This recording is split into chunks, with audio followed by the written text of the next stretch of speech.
Hey everyone, it's Julie here, and I am touching on the topic of which type of milk you should drink.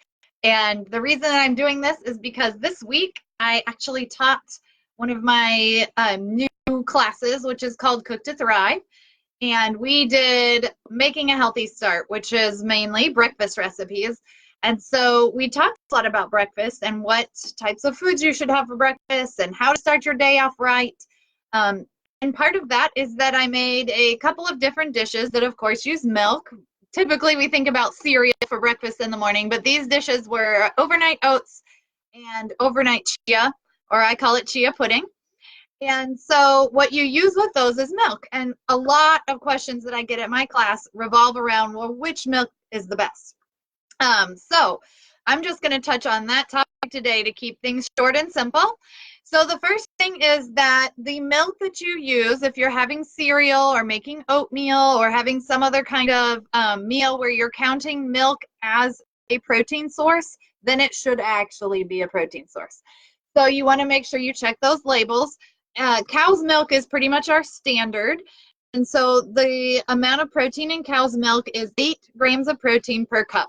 And so that's what I would expect out of any kind of milk. The problem is that there are several popular plant-based milks these days, and they're not necessarily great sources of protein. So you definitely need to check out your nutrition facts labels and ingredient lists to make sure that you're getting the protein you think you are. So it's pretty simple to look on the back there. You can just go figure out the serving size. Typically that's a cup, and then go down to the amount of protein. It should be between, around 8 grams. So soy milk is actually a good plant milk alternative to cow's milk if you don't want to have the animal milk. The thing about soy milk is that some people are allergic to soy, so then that's not an option. Now, I don't think there's anything wrong with drinking cow's milk. So if you're not allergic to cow's milk and you're not ethically opposed to drinking cow's milk, then I would just suggest that you get regular cow's milk. People will ask me what percent fat they should get. If it's a child, like up to even 5 years old, I would say whole milk or 2% milk. And so in my house, I have a 2-year-old. We keep whole milk. I'm not buying all kinds of different milks, so that's just what we drink. But my daughter prefers soy milk, so we have that for her. My husband. So those are generally, 1% is what I would recommend for just the typical adult. It has a little bit of the fat in it, but not full fat. But if you are lactose intolerant, you can still drink milk. You'll just need to either use the Lactaid drops or buy Lactaid milk. Or another option, I don't know if you're going to be able to see this or if it's backwards, but this is Fairlife milk, and they don't pay me to promote this to you, but this is something I've been using with my smoothie demonstrations recently.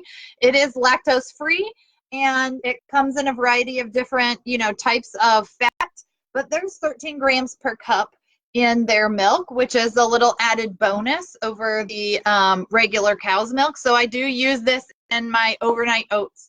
And in my chia, and it just gives a little bit of extra protein. So those are my main recommended milks. If you're going to drink milk, if you're going to have it in your cereal regularly or expect it to be a source of protein, then it really should be. So that's cow's milk, either regular or Lactaid free, or the Fairlife milk. And then soy milk would be another alternative that I think is a good choice. The reason I don't recommend the almond milk, cashew milk, coconut milk is because they do not have much protein in them. So basically, of course, cashews and almonds are good sources of protein. And so what you'll find is there's not actually that much in those beverages that they have in the grocery store. And so they're kind of scamming you out of money because they charge you, a pretty penny for whatever it is, a quart, for like $3.99 or something. So it's pretty expensive, and you're not actually getting that much nutrition out of it. Just using it for coffee creamer, or just occasionally, I'm not worried about it. But if this is something that you use regularly, like every time you go to the store, you're buying it, then I would recommend finding something that's a better source of protein. So if you want my recipe for my chia pudding, my chocolate chia pudding, I have one right here that I was eating this morning. You can go onto cancerdietitian.com and just search for chia recipe. It's an overnight, really simple and delicious recipe. I also have a recipe for overnight oats on the website. So if those are things that you want to check out, head over there. And I hope to have given you some kind of information that's useful, that's helped you make your decision and move on. All right, I'll talk to you later.